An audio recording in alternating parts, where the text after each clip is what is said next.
마반야바람이. 마하반야바람에. 네, 반갑습니다. 네, 드디어 3월이 왔습니다. 3월 많이 기다리셨어요? 3월이 되면 마음이 온화해지죠. 긴 겨울이 지나고 우리가 새로 맞이하는 봄이고 또 새학기가 시작되는 시기이고 하다 보니까 3월이 되면 마음이 편안해집니다. 3월 하면 저는 어떤 소리가 들리냐면요. 계곡에서 물 흐르는 소리가 들리는 느낌이 들어요. 3월 달에 얼음이 녹잖아요. 얼음이 녹아서 물이 졸졸졸 흐르는 소리. 3월, 그 말 속에 저는 그 소리가 들어있는 것처럼 느껴집니다. 오늘은 호법법회. 광덕 큰 스님께서 호법법회라는 것을 만드셔서 우리 이제 광덕 큰 스님의 제자들은 대부분 자기 절에서도 이 호법법회를 하고 있습니다. 이 호법법회 생각해 보면 굉장히 큰 의미가 있습니다. 이 부처님 가르침 불교가 영원할 것 같아도 물론 불교가 쉽게 사그러지지 않긴 하지만 인도의 사례를 보면 불교 교단, 불교라는 게 영원할 수 없을 수도 있다. 영원하지 않을 수도 있다는 것을 우리는 생각해야 됩니다. 인도에서 왜 불교가 사라졌을까? 굉장히 큰 주제이기 때문에 그걸 일일이 말씀을 드리진 않겠지만 저는 이렇게 생각을 합니다. 여러 가지 이유를 들 수 있을 거예요. 승단이 파괴되었기 때문이다. 우리 불교는 다른 종교, 특히 힌두교와는 달리 힌두교는 성직자가 명확하지 않잖아요. 성직자가 제가자들이잖아요. 바라문들이 다 제가자들이에요. 그래서 성직자가 명확하게 있지 않습니다. 그래서 성직자를 잡아서 없애기가 힘들어요. 근데 우리는 스님들은 머리 깎은 수행자로서 분명하잖아요.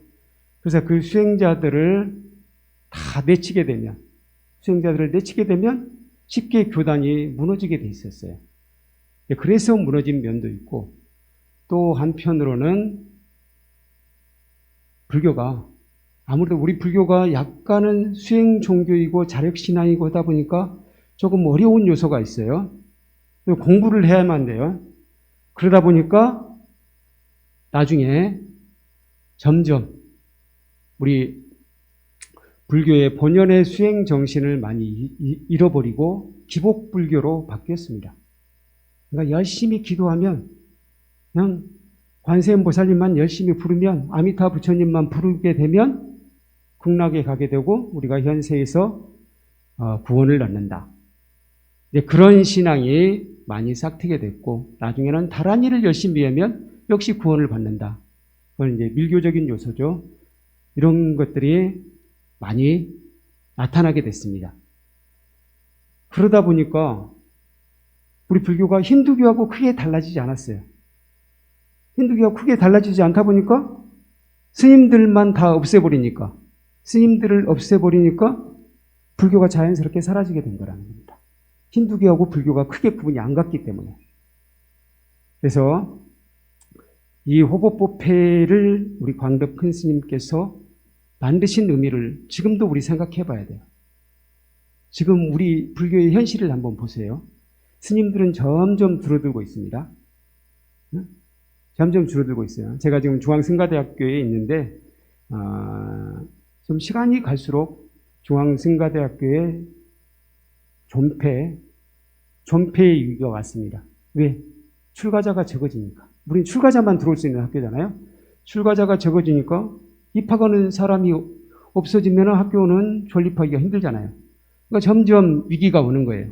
해가 갈수록 출가자는 줄어들고 있기 때문에. 이런 추세라면 언젠가는 출가자가 한 명도 없어질 때가 있을 거예요. 한 명도 없어진다고 하면 인도 불교처럼 스님들이 없어지니까 불교가 없어져 버렸잖아요. 인도 불교처럼 그렇지 말라는 법이 없다는 겁니다.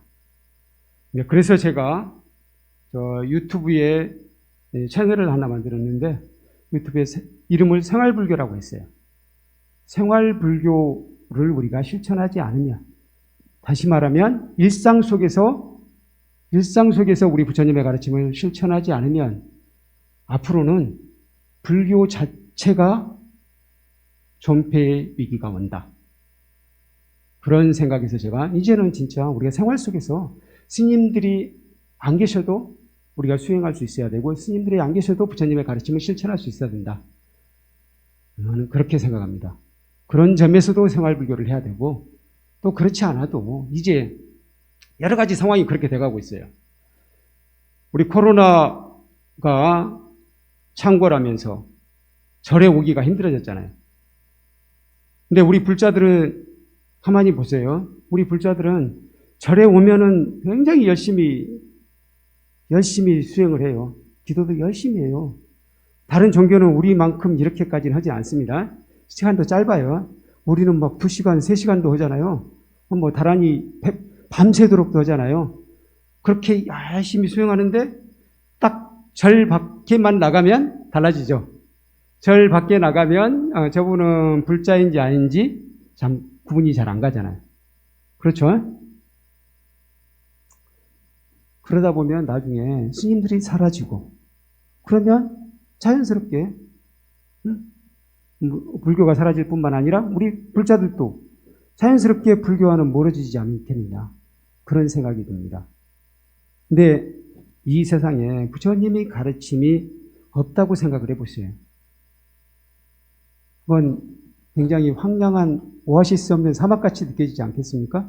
그러니까 이 세상에 지금 부처님의 가르침이 등장함으로써 우리 이 인류 역사에 기여한 바가 엄청납니다. 그 부분에 대해서는 나중에 기회가 있으면 또 말씀드리겠지만, 우선 부처님의 가르침이 이 세상에서 사라진다. 그러면은 그건 엄청난 손실이라는 겁니다. 그런 점에서도 우리는 불교를 생활화해야 되겠다라고 주장합니다. 그런 면에서 제가 부처님의 가르침의 핵심 중의 핵심, 사성제 8정도, 사성제를 바로 알고 8정도를 실천하자, 그 구호를 한번 외치도록 하겠습니다. 저를 따라 하시기 바랍니다. 내 생명 부처님, 무량공덕 생명,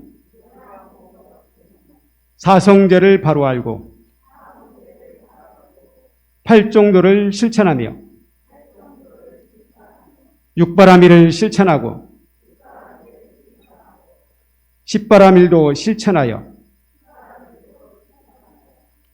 우리도 부처님처럼 보현행원으로 보리 이루리. 네, 감사합니다. 제가 이 마스크를 좀 편법을 써가지고요, 끈을 길게 했어요. 그랬더니 자꾸 내려와서 좀 내려오더라도 양해를 해주시기 바랍니다. 네, 오늘은 부처님 가르침 중에 가장 기본은 무엇이냐, 그건 제가 여러분들을 이 자리에 처음 앉았을 때도 그 말씀을 드렸지만, 그 부분 중에서 또 다시 한번 강조할 것을 제가 말씀드리도록 하겠습니다. 오늘이 호법법회인 만큼 부처님께서 처음으로 설하신 것에 대해서 꼭 한번 말씀을 드리고 싶습니다. 부처님께서 처음으로 설법하신 것 뭔지 아시죠? 그건 우리 경문을 보면서 확인해 보도록 하겠습니다.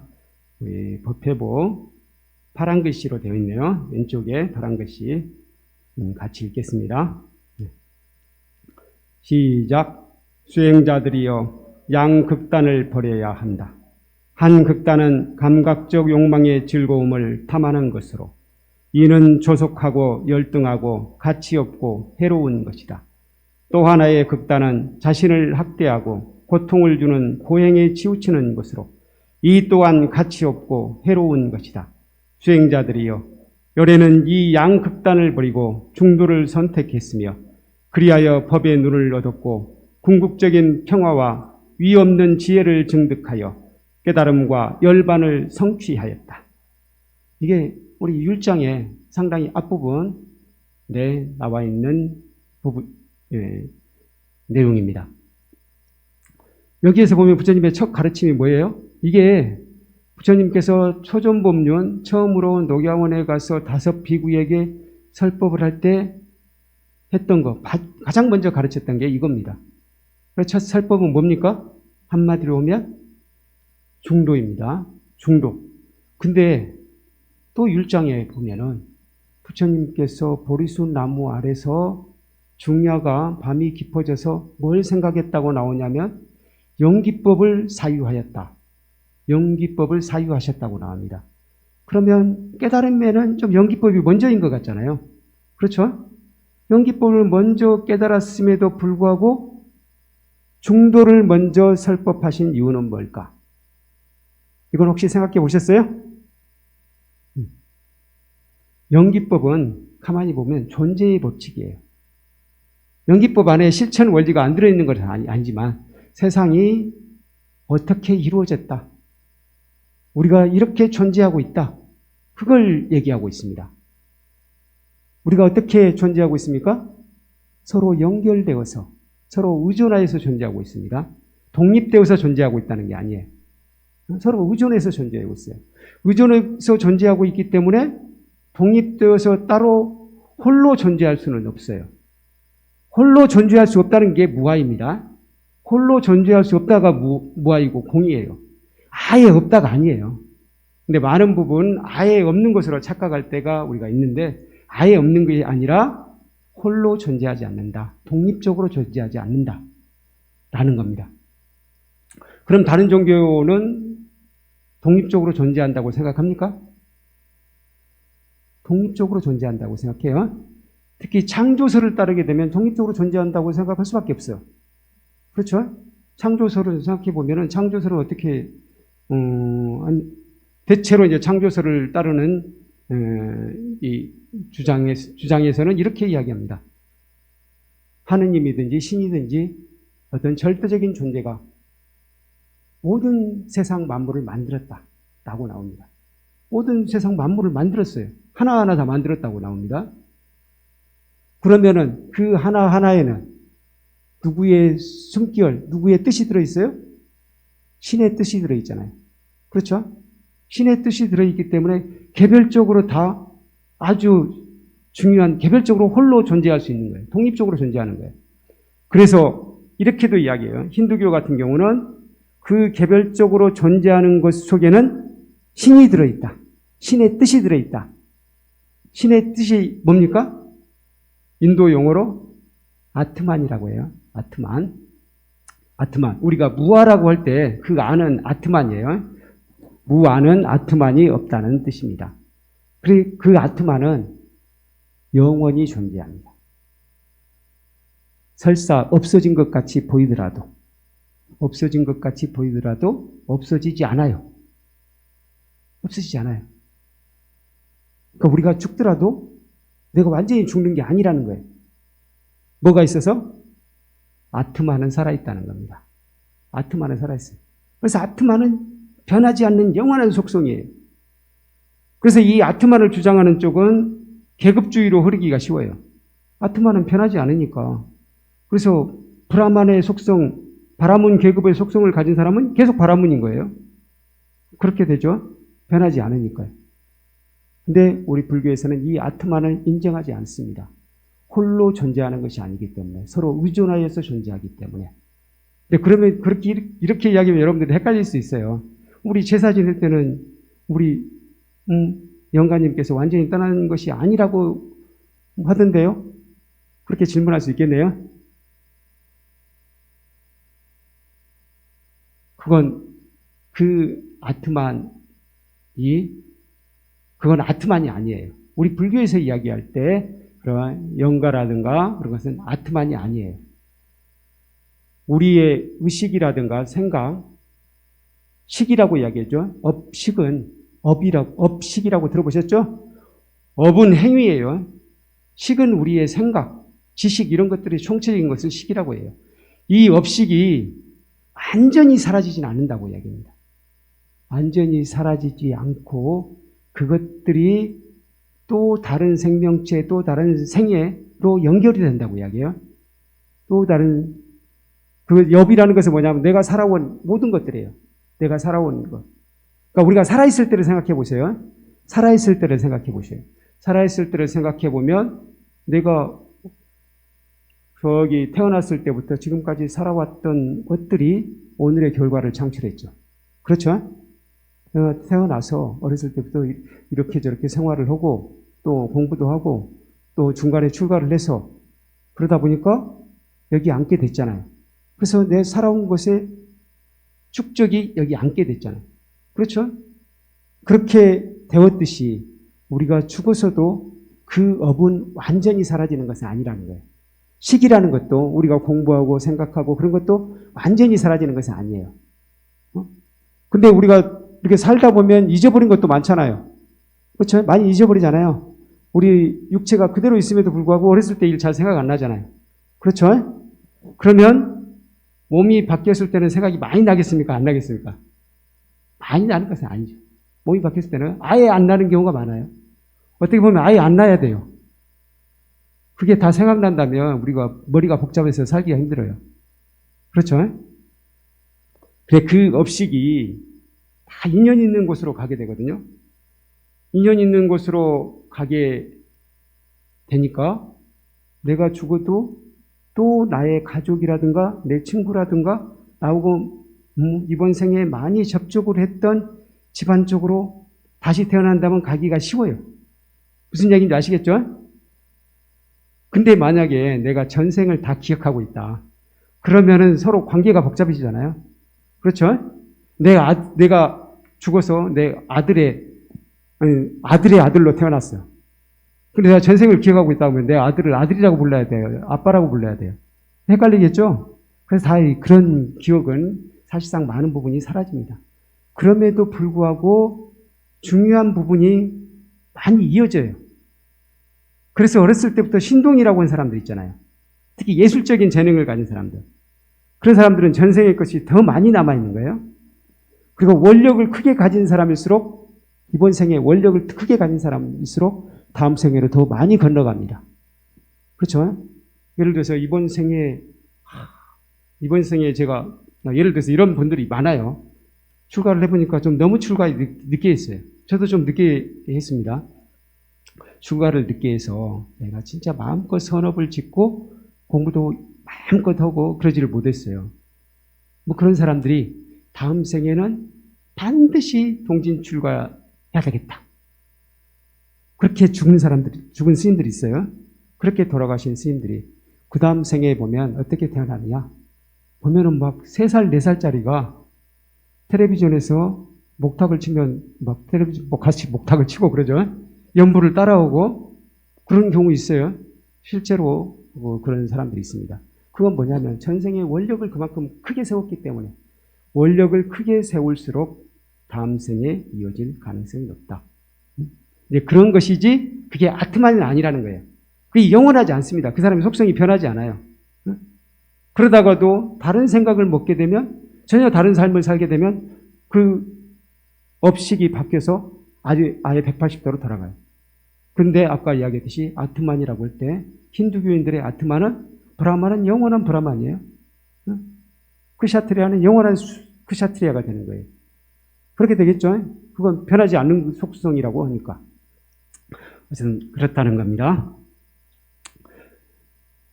어쨌든 그런 연기법이기 때문에 연기이기 때문에 사실은 연기이기 때문에 중도예요. 중도. 만약에 연기가 아니고 하나님이 창조한 아트만이다. 그러면은 우리 불교의 자력 수행이 엄밀히 말하면 성립이 안 돼요. 왜? 결국 다 신이 주관하는 거잖아요. 그렇죠? 신이 주관하는데 스스로 깨우친다? 이게 안 되는 거예요. 그럼 누구의 힘을 빌려야 돼요? 신의 힘을 빌려야 돼요. 신의 힘을 빌리려면은 적당한 게 좋겠어요? 격렬하고 극단적인 게 좋겠어요? 격렬하고 극단적이어야 되죠. 간절해야죠. 최대한 간절해야 신이 보일 거 아니에요. 우리도 생각해 보세요.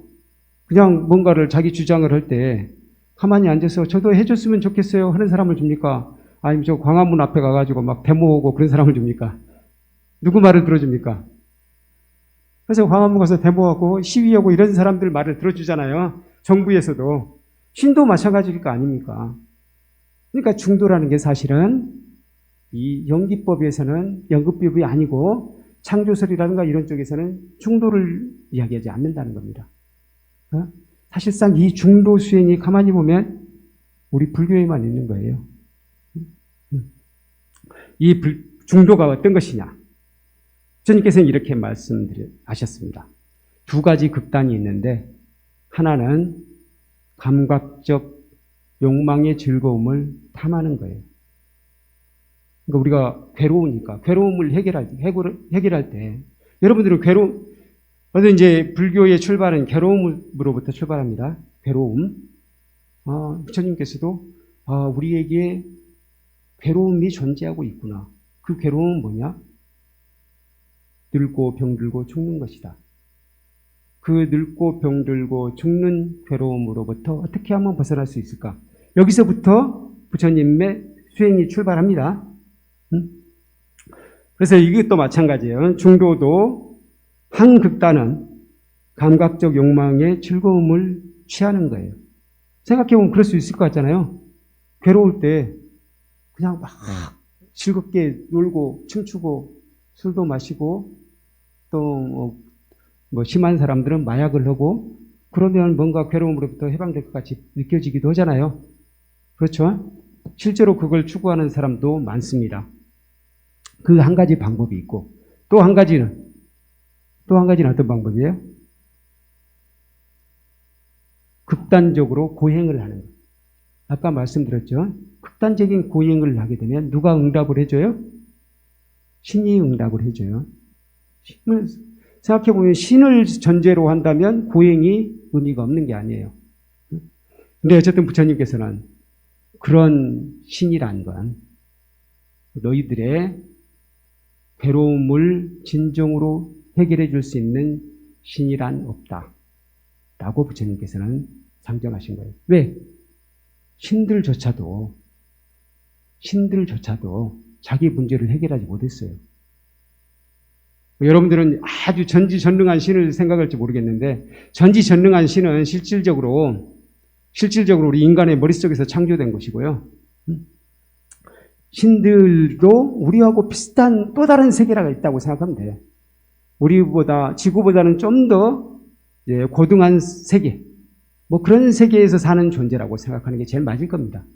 그들도 생로병사로부터 자유롭지 않아요. 그들도 욕심내고 성내고 어리석은 것으로부터 자유롭지 않습니다. 그래서 그들도 스스로 해결을 못하고 있는데 자기 문제를 해결하지 못하고 있는데 어떻게 인간을 도와주겠어요? 그러니까 우리 불교의 우주관으로 보면 신들이 해결해 줄 수 없다는 겁니다. 그래서 누가 해결할 수 있어요? 스스로 해결해야 돼요. 스스로 해결하는 방법이 중도입니다. 스스로 해결해야 되기 때문에 극단적인 쾌락의 끝에는 뭐가 오죠?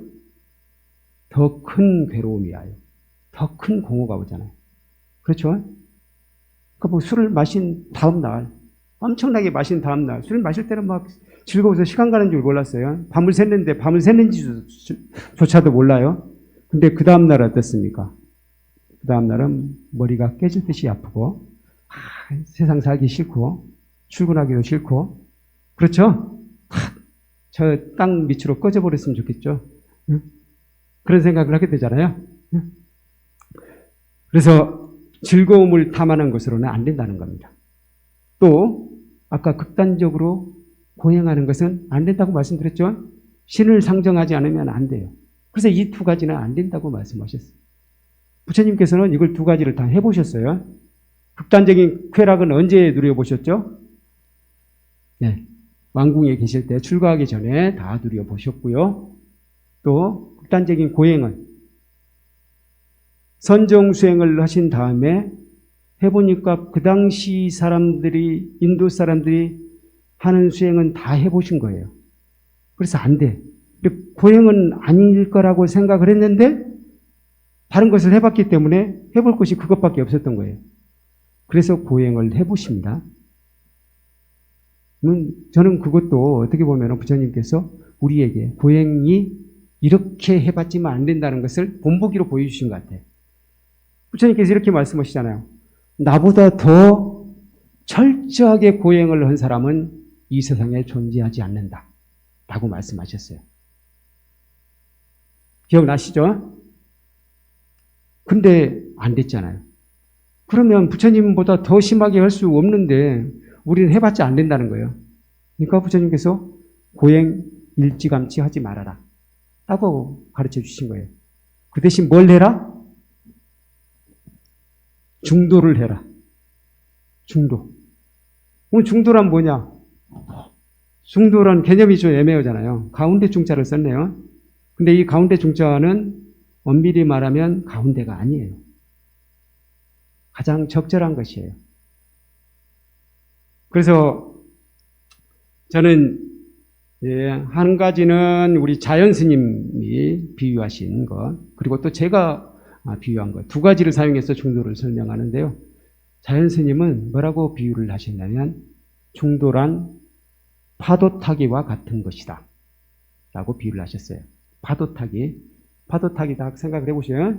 파도가 이렇게 막 이게 이 S자로 물결 모양으로 이렇게 쫙 파도가 있습니다. 근데 파도 타기 하는 사람들 보면 신기하게 앞에 배 꽁무니에 매달려 가지고 그 파도를 이렇게 너울 치는 파도를 그냥 위에 타고 넘어가잖아요. 신기하지 않습니까? 바다에 빠지지 않고. 근데 그것의 비결이 뭘까? 바로 파도의 흐름에 몸을 맡기는 거예요. 자기 자신을 주장하지 않는 거예요. 이 파도를 타다가 나는 이 파도의 이렇게 출렁이는 이 문양이 싫어. 나는 직선으로 갈래. 그런 마음을 갖게 되면 어떻게 됩니까? 바로 가라앉아 버리죠. 그렇죠. 그러니까 자기 주장을 하지 않는 것이 여기 포함되어 있어요. 자전거 타기를 한번 생각해 보시죠. 자전거 타기. 자전거를 타보신 분들은 이제 이해를 하시겠지만, 자전거를 타고 가다 보면은, 예를 들어서 왼쪽으로 넘어지려고 해요. 왼쪽으로 넘어지려고 할 때 여러분들은 어떻게 하십니까? 핸들을 왼쪽으로 틀면 되죠. 그렇지 않습니까? 핸들을 왼쪽으로 틀어주면 돼요. 오른쪽으로 넘어지려고 하면 핸들을 오른쪽으로 틀어줍니다. 근데 자전거를 처음으로 배울 때는 그 반대로 해요. 처음으로 배울 때 한번 생각해 보세요. 왼쪽으로 넘어지려면 이쪽으로 넘어지고 있으니까, 자전거가 이쪽으로 넘어지고 있으니까 몸을 반대로 오른쪽으로 제낍니다. 그렇죠? 그러다 보면 자전거대로 이렇게 넘어져요. 잘 모르시겠죠, 그거. 왜냐하면 자전거를 잘 타신 분들은 이제는 그게 완전히 내 몸이 자전거에 익숙해져가지고 자전거가 하나가 돼버렸어요. 그래가지고 지금 그랬다는 것도 못 느끼시는 거예요. 그게 바로 중도입니다. 중도예요. 그걸 의식적으로 하게 되면 사실상 의식적으로 이렇게 해야 되겠다 저렇게 해야 되겠다라고 생각하는 순간 이미 자전거를 넘어져 버려요. 그렇죠? 그것도 없어야 돼요. 그러니까 내가 왼쪽으로 넘어지면 왼쪽으로 틀어야지 이런 생각도 없어질 정도로 연습이 돼야 자전거가 넘어지지 않고 유의히 간다는 거예요. 그리고 나중에 자전거의 원리를 설명해보라고 하면 설명을 못해요. 왜? 내 몸이 익숙해져가지고 그게 내가 개념적으로 이해한 게 아니라 내 몸이 익숙해져서 했기 때문에. 그리고 몸이 익숙해진 게 뭐예요? 그게 수행이에요. 그게 중도 수행이에요. 중도 수행. 근데 여기에서도 가만히 보면 자전거가 왼쪽으로 가면 그대로 그게 맞춰서 왼쪽으로 탁 틀어주고 오른쪽으로 가면 오른쪽으로 또 핸들을 돌려주고 이게 맞지. 나는 이거 자전거가 왼쪽으로 넘어지려고 하니까 나는 넘어지지 않을래.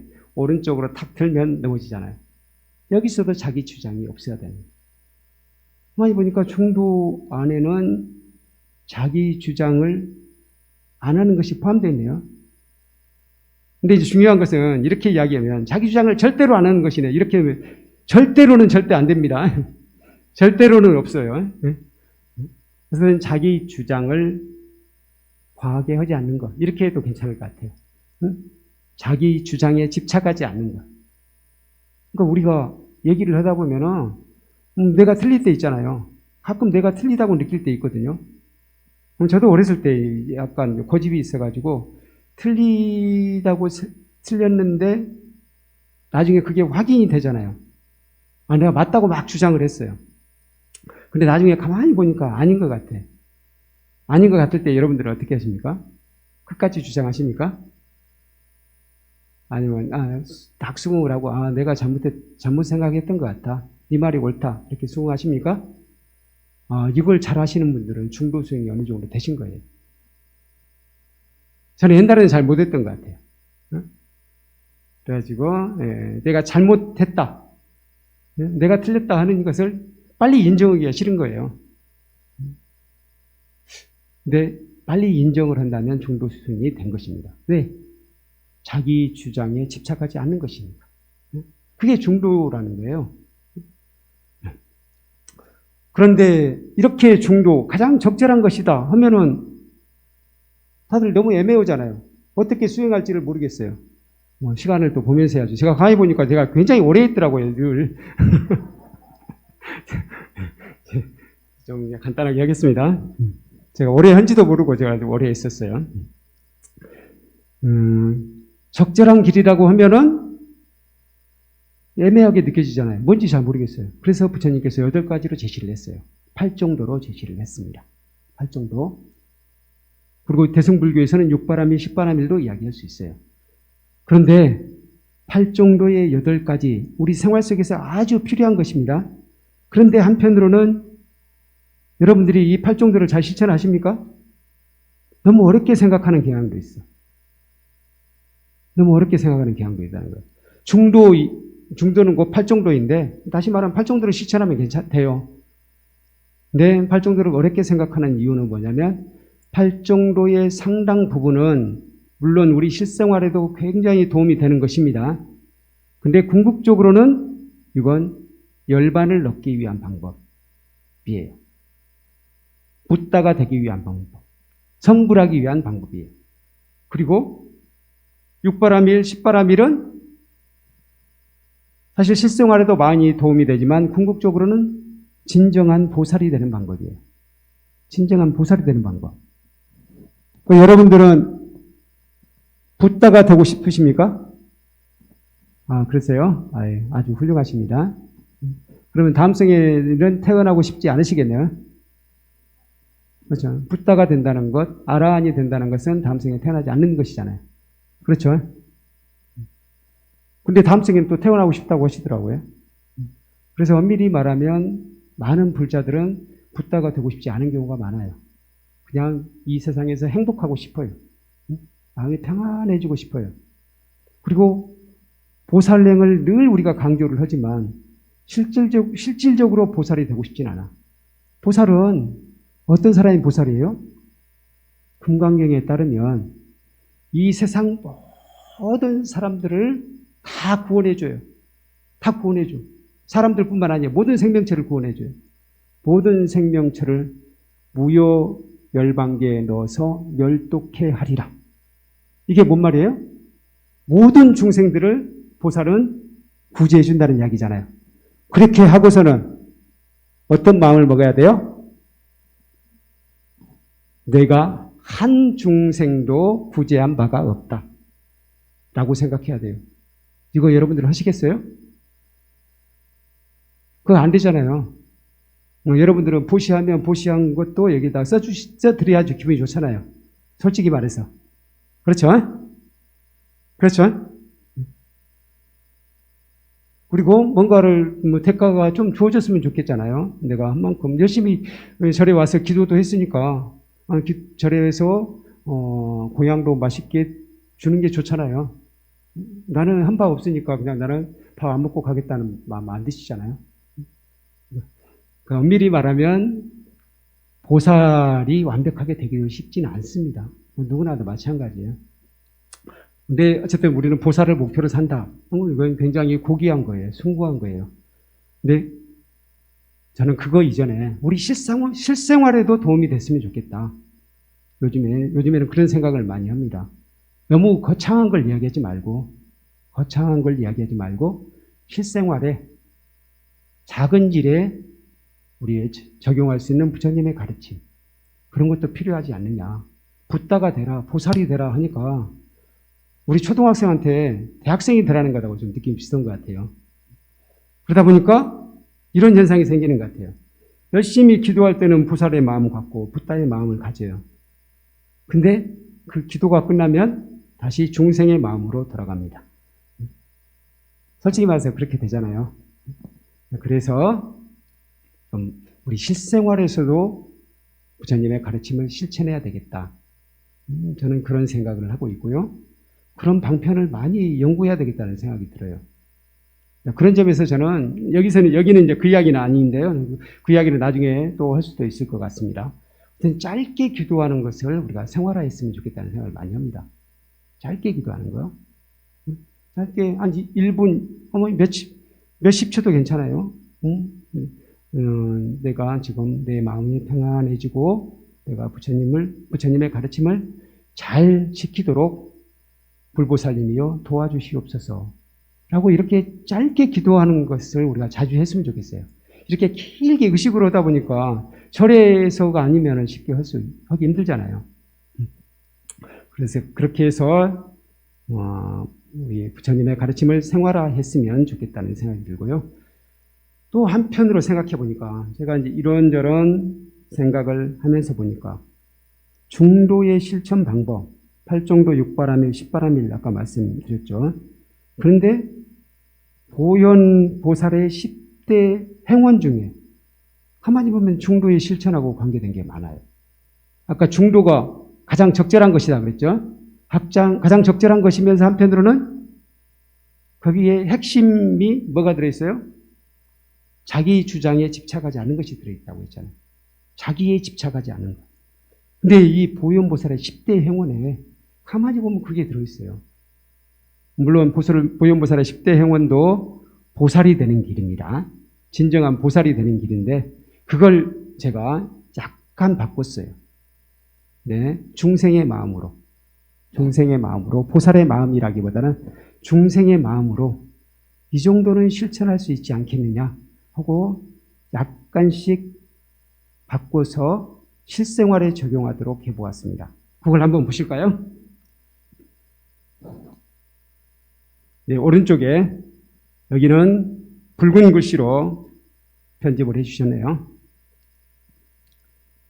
제가 하나씩 간단하게만 말씀을 드리겠습니다. 첫째, 누구를 만나든 공경하는 마음으로 먼저 인사합니다. 먼저 인사하는 거. 이건 본래 보현보살의 행원 중에 10대 행원 중에서는 모든 부처님께 예경하겠습니다. 이렇게 돼 있죠. 그걸 먼저 내가 인사하는 법. 먼저 인사하려면 어떻습니까? 자기를 좀 내려놔야 가능하잖아요. 그렇죠? 먼저 인사하는 거. 이거 한번 실천해 보세요. 제가 이걸 실천해 보니까 실제로 일이 잘 되더라고요. 잘 돼요. 깨달음을 얻기 위한 게 아니라 그냥 인생에서 잘 살기 위해서 이걸 실천해 봤어요. 잘 됩니다. 내가 먼저 실천해 보세요. 그러면 사람들이 나에게 굉장히 긍정적으로 생각해 주고 내가 부탁을 해도 잘 들어주고 그런 걸 느꼈어요. 먼저 인사 한번 해보십시오. 두 번째, 남을 비난하기보다는 가급적 칭찬하고 찬탄합니다. 이 부분은 보현행원은 모든 부처님을 찬양하겠습니다 하잖아요. 그걸 좀 돌려서 다른 사람들을 내가 칭찬하겠습니다. 비판하기보다는 나쁜 점을 찾아서 비판하기보다는 장점을 찾아서 칭찬해 주겠습니다. 이거예요. 이것도 역시 제가 해보니까 일이 훨씬 잘 돼요. 이걸 해보셔요, 한번. 아마 장사하시는 분들 장사가 훨씬 잘 될 겁니다. 사업하시는 분들 훨씬 잘 돼요. 세 번째, 내가 가진 것을 꼭 필요한 이들과 함께 나누겠습니다. 이건 크게 강조하지 않겠습니다. 우리 불자들은 이 부분은 잘 하시더라고요. 역시 보시도 잘 하시고 절에도 보시 많이 하시고 그렇기 때문에 이 부분은 크게 강조하지 않겠습니다. 어쨌든 우리가 생각해 보면 나한테 밥 한 끼 사준 사람한테는 그 사람한테 잘해주게 되잖아요. 그렇죠? 그래서 이건 뭐 우리들이 잘 알고 있는 것이고 잘 실천하고 있는 것입니다. 어쨌든 이 부분도 우리가 살아가면서 좋은 것이더라고요. 이것도 마찬가지로 자기 주장을 덜하는 거잖아요. 이건 내 것이다 하고 꼭 움켜쥐고 있는 게 아니라 이건 이 물건도 내가 잠시 보관하고 있는 거야. 그러니까 또 필요한 사람이 있으면 내가 그 사람한테 줄 수 있어. 이런 마음이잖아요. 역시 자기 주장을 고집하지 않는 것입니다. 넷째, 잘못한 일이 있으면 먼저 사과하고 참여합니다. 이 부분도 제가 많이 실천을 해봤더니 진짜 맞습니다. 어떤 경우 상대방이 사과할 때까지 기다리는 경우 있잖아요. 나보다는 상대방이 좀 더 더 했어. 나는 40만 했는데 상대방은 60을 잘못했어요. 그럴 때 사과하고 싶지 않잖아요. 그렇죠? 그래서 저는 이제 제가 40이라고 느껴졌다고 할 때도 제가 사과한 적이 많아요. 30도 할 때도 있어요. 20까지는 잘 모르겠네요. 30까지는 제가 사과를 해봤어요. 30대 사과를 하잖아요. 그러면은 그 사람이 아니 사실은 내가 잘못했지. 그렇게 나오는 경우가 굉장히 많더라고요. 무슨 이야기인지 아시겠죠? 사실 내가 잘못했어요. 오히려 내가 미안해. 그런 경우가 많았습니다. 그래서 이것도 한번 실천을 해보시기 바랍니다. 다섯째, 이웃이나 동료에게 좋은 일이 있으면 내일처럼 기뻐합니다. 이거 정말 쉽지 않은 일입니다. 쉬울 것 같지만 쉽지 않아요. 특히 나하고 가까운 사람, 그리고 내가 그 친구가 대단하다고 생각한 적이 없는 사람이 어느 날 보니까 승승장구해. 잘 돼요. 그러면 나에게 배가 아프잖아요. 내 배가 아프잖아요. 그렇죠? 사실 나하고 아예 거리가 먼 사람이 잘 되는 것은 아무렇지도 않아요. 그렇죠? 근데 내가 잘 아는 사람이 또는 나하고 비슷하다고 생각하는 사람 또는 나보다 못했다고 생각하는 사람이 어느 날 잘 나가기 시작해요. 그러면 배가 아파져요. 근데 그래서는 안 된다는 거예요. 이것도 자기 주장이 안에 가득 들어있는 거예요. 이럴 때 진정으로 기뻐하려고 노력을 해보세요. 부처님께서 속으로는 잘 안 되더라도 부처님께서 그럴 때 진심으로 기뻐하라고 했으니까 기뻐해 보려고 노력을 해보세요. 그러면 실제로 잘 됩니다. 다음에 여섯째, 항상 배우는 자세로 남의 말을 경청하겠습니다. 이건 본래는 부처님께 청법하겠습니다요. 법을 청하겠습니다인데 제가 이걸 약간 바꿔서 항상 배우는 자세로 남의 말을 잘 듣겠습니다. 바꿨어요.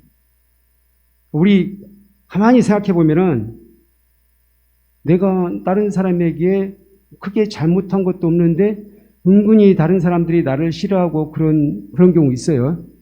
특히 똑똑한 사람 중에 그런 사람 많습니다. 그 사람은 다 싫어해. 근데 가만히 보면 그 사람이 행동이 뭐 그런 것도 아니에요. 우리가 못난 것도 아니에요.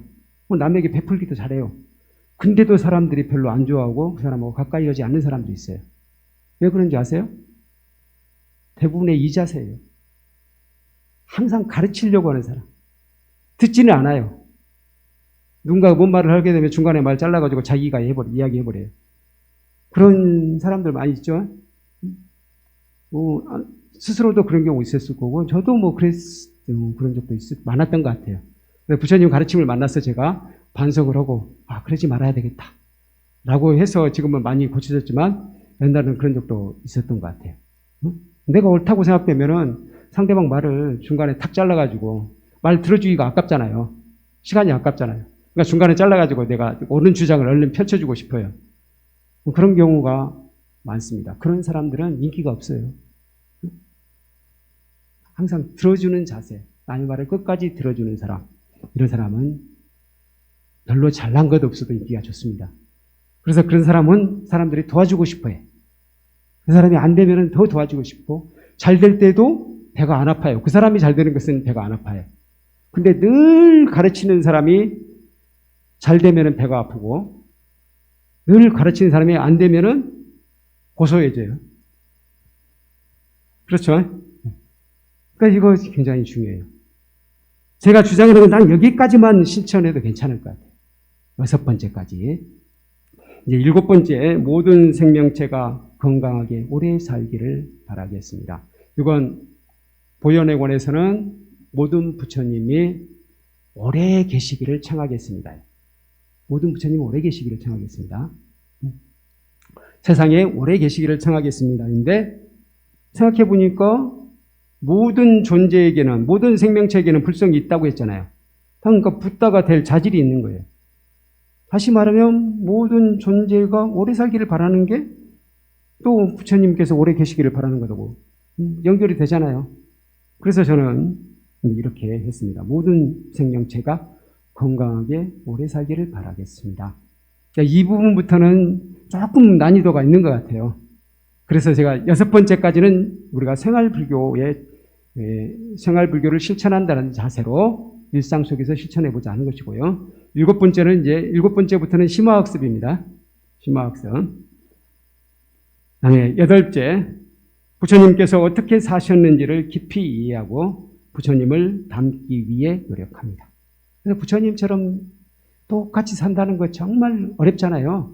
그건 도저히 못 따라하겠더라고요. 저는 포기한 것은 아니고요. 이제 가랭이가 찢어질까봐 완벽하게 따라하지는 않습니다.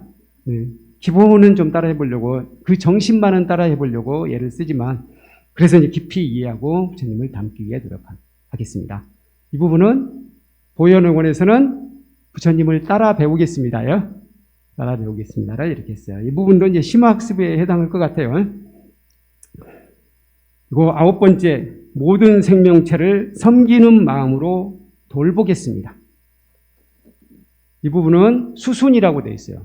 모든 중생을 수순하겠습니다. 모든 중생을 따르겠습니다. 수순이란 말이 좀 어려워요. 따를 숫자에다가 따를 순자예요.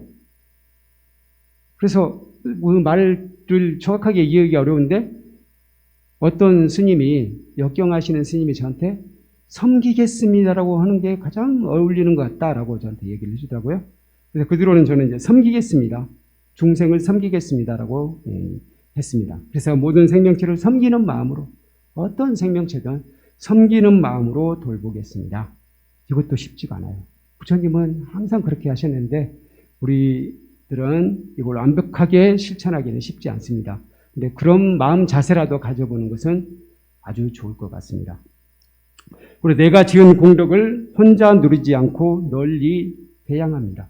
내가 공덕을 짓잖아요. 보시를 하거나 그런 것을 나에게는 보기 않아도 좋습니다. 그게 모든 중생에게 갔으면 좋겠습니다. 여러분들 그렇게 생각하십니까? 그렇게 생각하신다면 굉장히 훌륭한 것이고요. 그게 완벽하게 되기 힘든 것 같아요. 그 부분도. 그래도 가급적이면 그렇게 되어보자. 그래서 이 부분도 제가 심화학습이라고 말씀을 드립니다. 자, 7번째, 8번째, 9번째, 10번째는 이제 우리가 좀 더 수행이 무르익으면 거기까지 가보도록 하고요. 6번째까지는 누구나 다 실천할 수 있는 것 같아요. 그렇지 않습니까? 그래서 우리가 일상 속에서 부처님의 가르침을 구현하는 방법, 일상 속에서 중도를 실천하는 방법, 이 6가지가 가만히 보니까 전부 자기 자신을 약간 비워야만 가능하잖아요. 자기 주장을 좀 내려놓아야만 가능한 거죠. 그렇죠? 그래서 다 중도하고 연결되어 있다는 거예요. 그래서 이 6가지 한번 실천해 보세요. 저는 열심히 이걸 자신 있게 얘기하려고 보니까 또 자신이 없어지려고 그래요. 열심히 실천하려고 노력하고 있습니다. 그리고 실제로 이렇게 실천하면서부터 일이 훨씬 수월해지고 내 마음도 편해지고 그런 걸 스스로가 느껴요. 그래서 굉장히 어쨌든 몸이 무리하고 그럴 때도 있거든요. 제가 좀 일을 하는 것을 좋아해가지고 약간 무리해서도 하기도 해요. 그런데 이런 마음으로 하게 되면 무리를 해도 몸이 그런 대로 괜찮더라고요. 근데 욕심을 갖고 하거나 그러잖아요. 그러면 몸이 무리하면 대번 병이 나요. 그래서 이 6번째까지는 한번 생활 속에서 실천해 보시기 바랍니다. 마지막으로는 제가 가급적이면 시를 한 편씩 읽으면서 정리를 하고 있는데요. 이렇게 하는 이유는 특히 이제 선사들의 선시가 불교의 가르침을 아주 압축적으로 보여주고 있어요. 그리고 어떤 가르침이든지 그 말에 얽매이면 안 되잖아요. 그렇죠? 말에 얽매이면 안 돼. 근데 우리는 가끔 그 말이 진리라고 생각해요. 그래서 부처님 법 하면은 법이 진리라고 생각을 해요.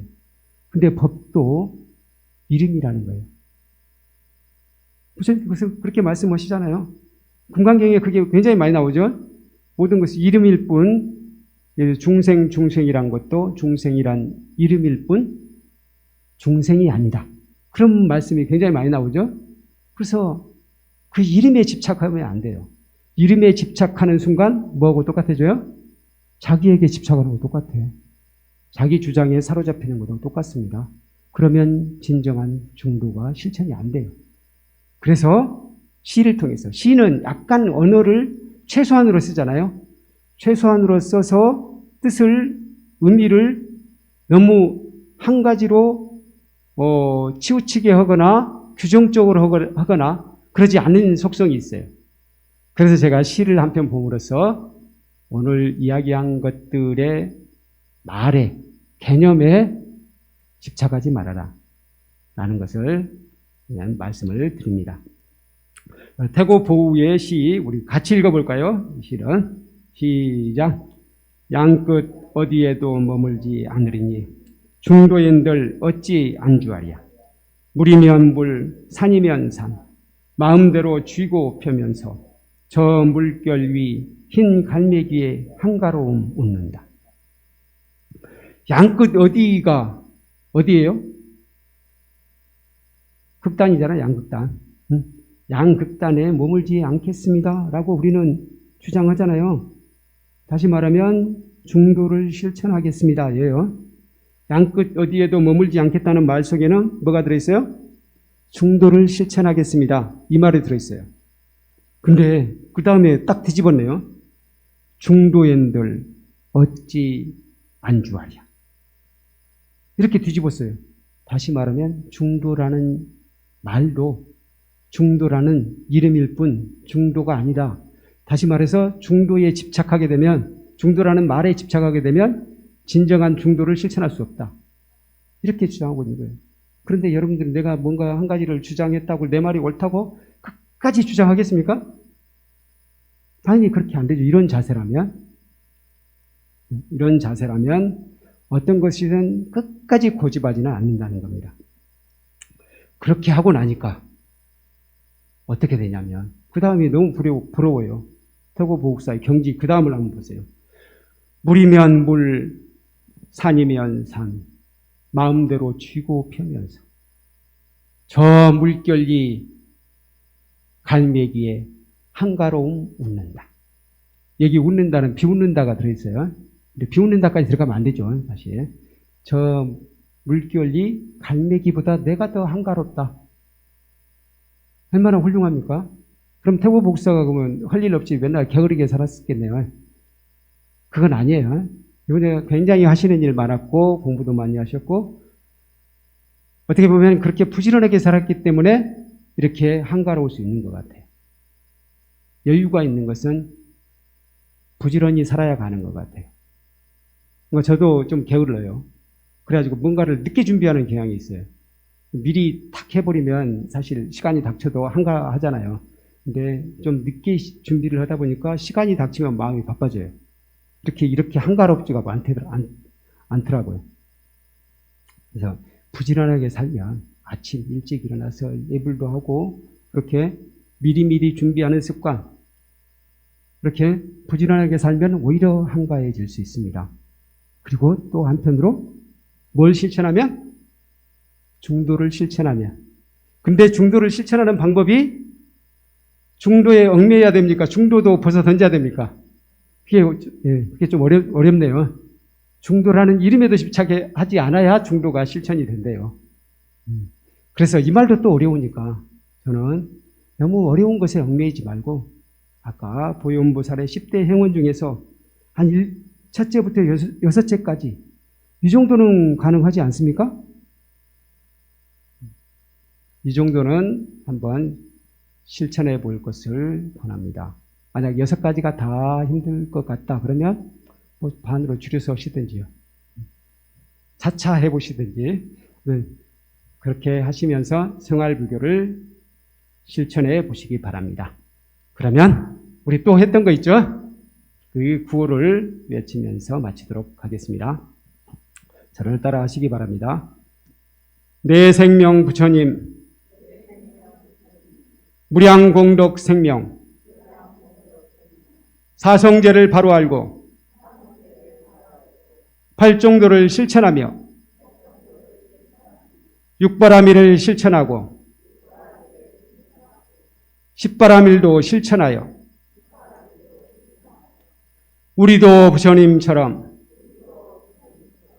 보현행원으로 보리 이루리. 네, 이상 마치겠습니다. 감사합니다. 마반야바라밀. 감사합니다. 중도를 생활 속에서 잘 실천할 수 있도록 큰 깨달음을 주신 스님께 감사와 찬탈의 박수를 부탁드립니다.